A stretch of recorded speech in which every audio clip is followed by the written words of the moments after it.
असं वाटतं ही सगळी मूल्य बदलतायत किंवा ती आर्थिक सबला होतीये म्हणून पुन्हा वेगळे नव्याने काही प्रश्न होत आहेत की समाजाला अजून तिच्या कर्तव्यसवर्तेपणाची सवय नाही झालीये म्हणून होत आहेत? काय होतंय नेमकं? काय होतं, एका बाजूने स्त्रीचं शोषण होत असताना दुसऱ्या बाजूने एक ग्रुप आहे तो खूप धडाक्याने पुढे जातोय आणि समाजाला या दोन्हीचा समन्वय साधणं फार अवघड होतंय. आणि त्याच्यामुळे त्यांना पचतच नाहीये की स्त्री एक स्वतःच्या हिमतीवर किंवा स्वतःची क्षमता जाणून खूप पुढे जाते, की त्यांना इन्सिक्युरिटीची भावना खूप होते. अगदी घरातल्यांच्या पासून, नवऱ्यांपासून आणि इतरही घरातल्या बायकांना सुद्धा इन्सिक्युरिटीची भावना असते.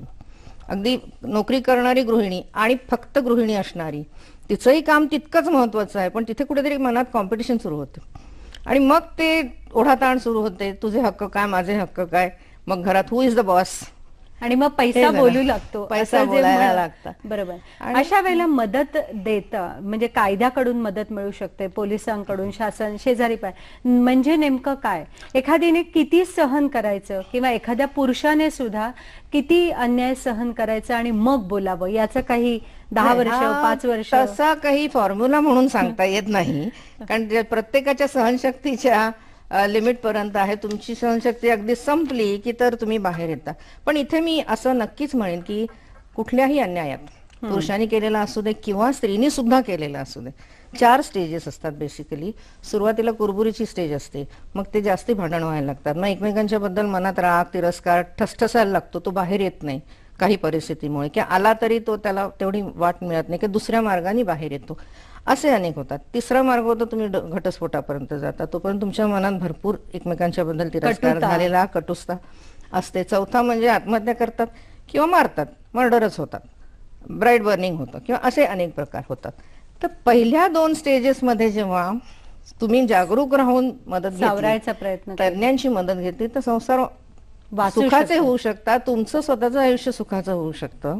पण त्याच्यासाठी तो अवेअरनेस असणं गरज आहे आणि ते धाडसही असणं गरज आहे. यासाठी फक्त कायदेतज्ञ का काउन्सिलर, कोणाकोणाची मदत घ्यावी याकडे आपण येऊया, पण तत्पूर्वी एक फोन आहे. Doctor V.S. महाजन यांचा रत्नागिरी इथून. बोला. नमस्कार. हॅलो. नमस्ते. नमस्ते. माझे 3 प्रश्न आहेत. हा, बोला.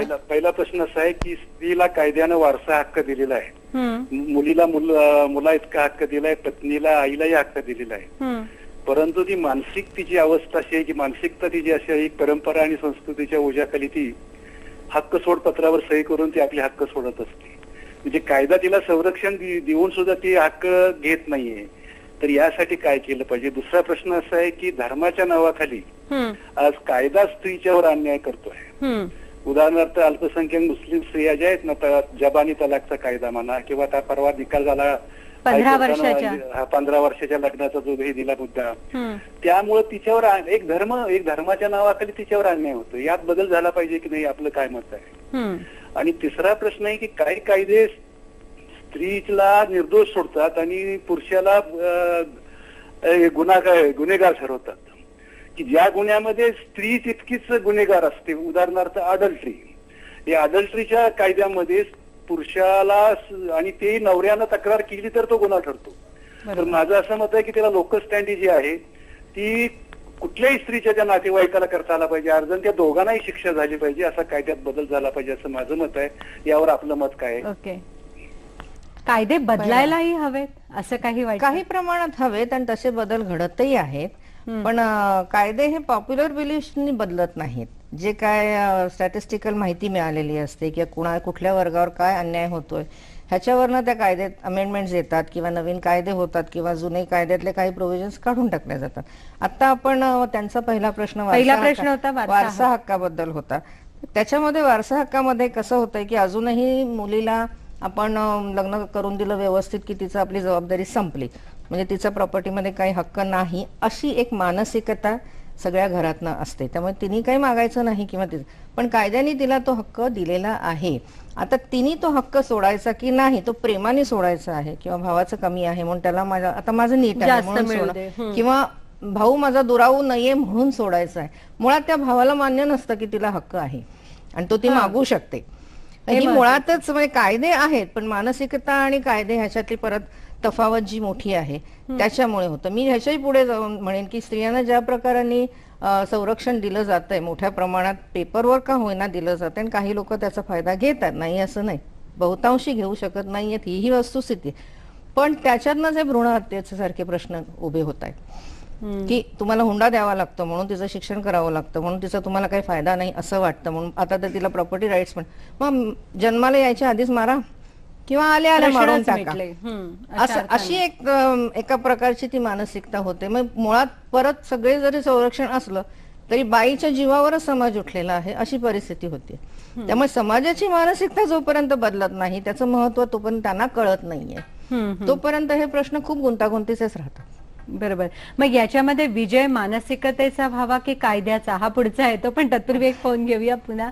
रश्मी यांचा फोन आहे चेंबूर इथून. बोला. नमस्कार. हॅलो. नमस्कार. हा, बोला.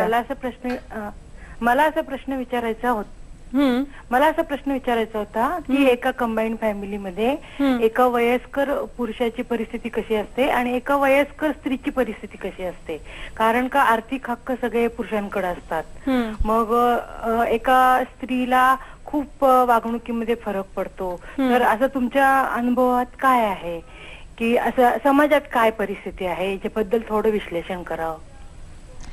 खूप ट्रिकी प्रश्न आहे आणि उत्तरही त्याचं तसंच असणार आहे.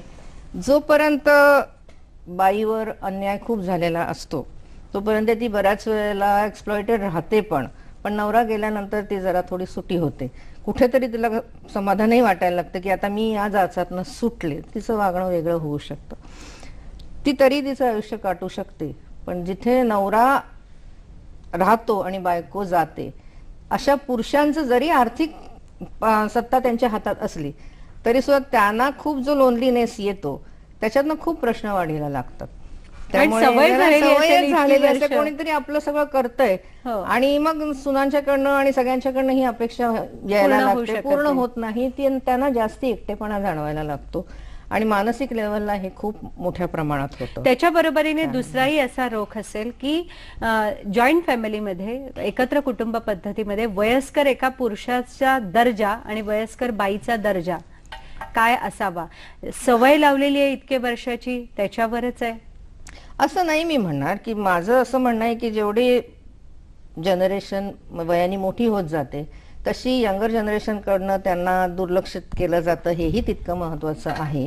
आणि मग त्याच्यात ती आई असली तरी ती जाच करते असं वाटतं, वडील असले तरी जाच करतं असं वाटतं. पण तिथे सुद्धा आई वडिलांनीही वयस्कर जनरेशननी नवीन त्यांच्या तरुण पिढीच्या मताने जाऊन मी करतो तेवढंच बरोबर आहे आणि मी म्हणतो तेच लाईफस्टाईल आहे आणि तीच तुम्ही माना, असं ते प्रश्न सुटत नाहीये की मला अशी सवय तुम्ही माझ्या तंत्रानेच वागलं पाहिजे, असे हे प्रश्न नाही सुटणार आहे. ते दोघांनी जेव्हा बॅलन्स ठेवून एकमेकांच्या गरजा लक्षात घेऊन पूरक राहिलं तर हे प्रश्न अनेक सुटू शकतात.